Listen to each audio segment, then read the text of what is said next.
Welcome to the Zark podcast, your number one source of entertainment.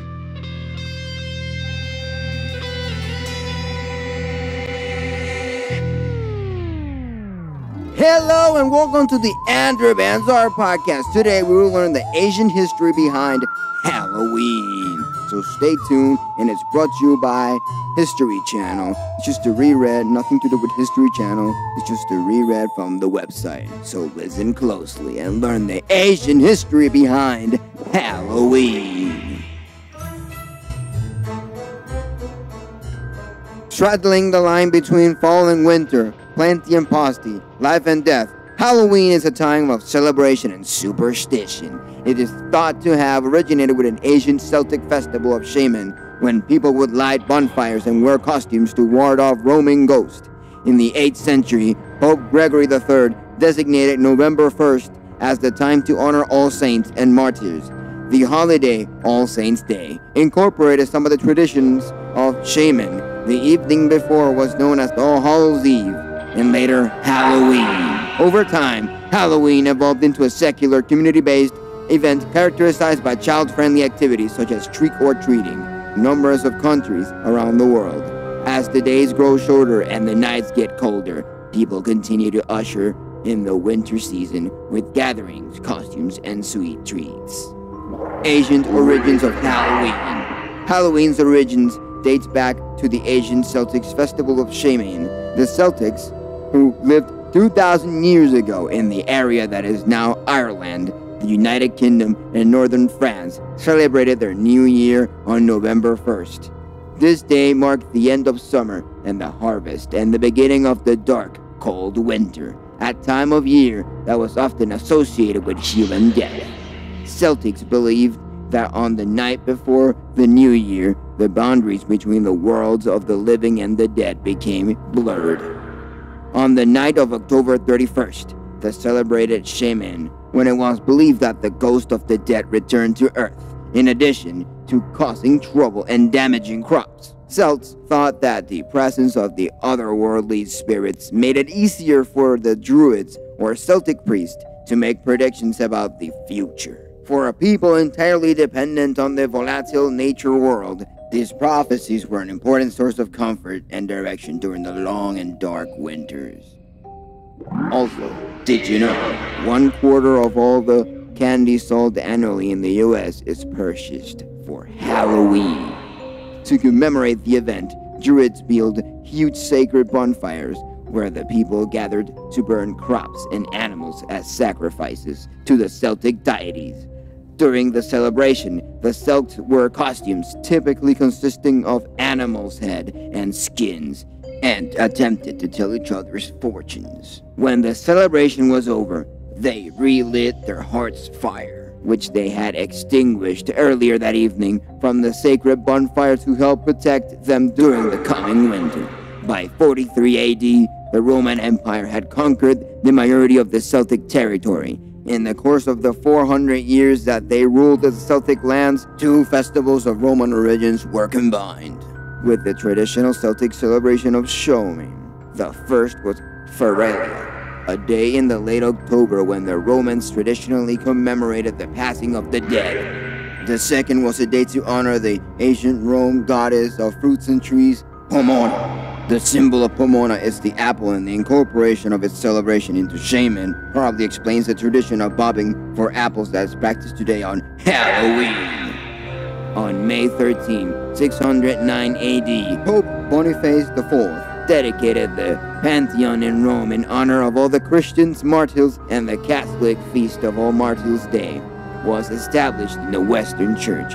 Pope Gregory III, from 731 to 741, those years, later expanded the festivals and include All Saints as well as All Martyrs, and moved the observance for May 13th to November 1.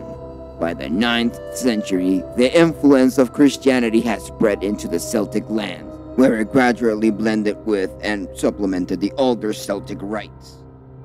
In 1000 AD, the church would make November 2nd All Souls' Day, a day to honor the dead. It is widely believed today that the church was attempting to replace the Celtic festival of the dead with a related but church-sanctionized holiday.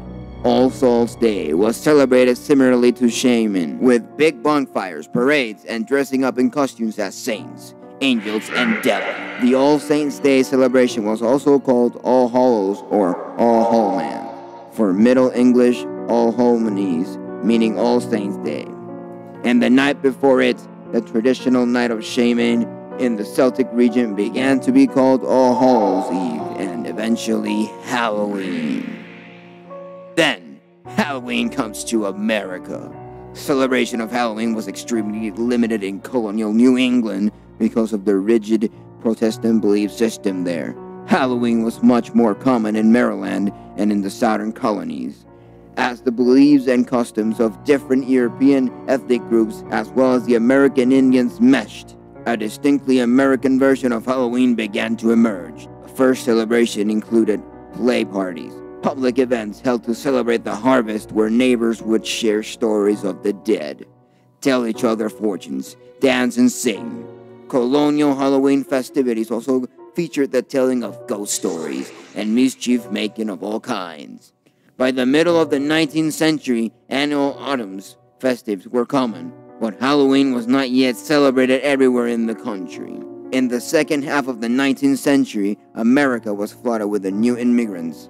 These new immigrants, especially the millions of Irish fleeing Ireland, potato famine of 1846, helped to popularize the celebration of Halloween's nationality. Taking from Irish and English traditions, Americans began to dress up in costumes and go house to house, asking for food or money, a practice that eventually became today's trick-or-treat traditions. Young women believed that on Halloween they could divine the name or appearance of their future husband by doing tricks with yarn, apple parings, or mirrors. In the late 1800s, there was a move in America to mold Halloween into a holiday more about community and neighborhoodly get-togethers than about ghost pranks and witchcraft. At the turn of the century, Halloween parties for both children and adults became the most common way to celebrate the day. Parties focused on games, food of the season, and festive costumes. Parents were encouraged by newspapers and the community leaders to take anything frightening or grotesque out of Halloween celebration. Because of these efforts, Halloween lost most of its superstitious and religious overtones by the beginnings of the 20th century. By the 1920s and the 1930s, Halloween had become a secular but community-centered holiday, with parades and town-wide parties as the featured entertainment. Despite the best efforts of many schools and communities, vandalism began to plague Halloween celebrations in many communities during the time. By the 1950s, town leaders had successfully limited vandalism, and Halloween had evolved into a holiday directed mainly at the young. Due to the high numbers of young children during the 50s baby boom, parties moved from town civic centers into the classrooms or homes, where they could be more easily accommodated. Between the 1920s and the 1950s, the centuries-old practice of trick-or-treating was also revived. Trick-or-treating was a relatively inexpensive way for an entire community to share Halloween celebrations. In theory, families could also prevent tricks being played on them by providing the neighborhood's children with small treats. A new American tradition was born, and it has continued to grow. Today, Americans spend an estimate about $6 billion on Halloween, making it the second most successful commercial holiday of the season. Today's Halloween's traditions. The Americans' Halloween tradition of trick-or-treating probably dates back to the early All Souls Day parade in England. During the festivities, poor citizens would beg for food and families would give them pastries called salt cakes in return for their promise to pay for the family's dead relatives. The distribution of salt cake was encouraged by the church as a way to replace the Asian practice of leaving food and wine for roaming spirits. The practice, which was referred to as going as souling, was eventually taken up by children who would visit the houses in their neighborhood and be given food and money. The tradition of dressing in costume for Halloween was both European and Celtic roots. Hundreds of years ago, winter was an uncertain and frightening time. Food supplies often ran low, and for the many people afraid of the dark, their short days of winter were full of constant worry. On Halloween, when it was believed that ghosts came back to the earthly world, people thought that they would encounter ghosts if they left their homes. To avoid being recognized by these ghosts, people would wear masks when they left their homes after dark, so that the ghost would mistake them for fellow spirits. On Halloween, to keep ghosts away from their houses, people would place bowl of food outside their homes to appease the ghost and prevent them from attempting to enter.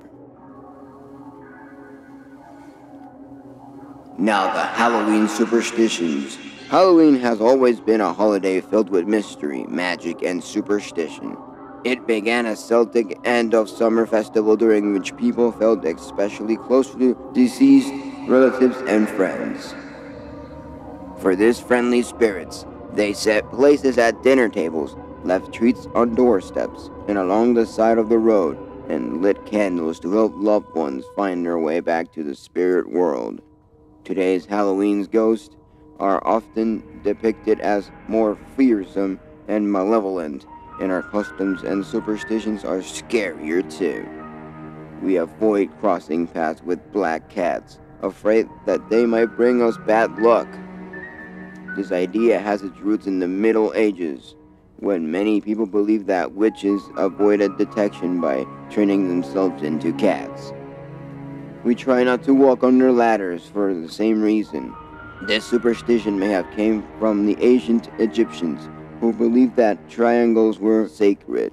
It also may have something to do with the fact that walking under a leaning ladder tends to be fairly unsafe. And around Halloween, especially, we try to avoid breaking mirrors, stepping on cracks in the road, or spilling salt. But what about the Halloween traditions and beliefs that today's trick-or-treaters have forgotten all about? Many of these obsolete rituals focus on the future instead of the past, and the living instead of the dead. In particular, many had to do with helping young women identify their future husbands, and reassuring them that they would someday, with luck, by next Halloween, be married. In the 18th century Ireland, a matchmaking cook might bury a ring in her mashed potatoes on Halloween night, hoping to bring true love to the dinner who found it. In Scotland, fortune tellers recommended that an eligible young woman name the hazelnuts for each of their suitors, and then toss the nuts into the fireplace. The nut that burned to ashes rather than popping or exploding, the story went, represented the girl's future husbands. In some versions of this legend, confusingly, the opposite was true. The nut was burned away, symbolized a love that would not last. Another tale had it that if a young woman ate a surgery concoction made out of walnuts, hazelnuts, and nutmeg before bed on Halloween night, she would dream about her future husband. Young women tossed apple peels over their shoulders, hoping that the peels would fall on the floor in the shapes of their future husband's initials. Tried to learn about their futures by pairing an egg yolk floating in a ball of water, and stood in front of mirrors in darkened rooms, holding candles and looking over their shoulders for their husbands' faces. Other rituals were more competitive. At some Halloween parties, the first guest to find a burr on the chestnut hunt would be the first to marry. At others, the first successful apple bobber would be the first down the aisle.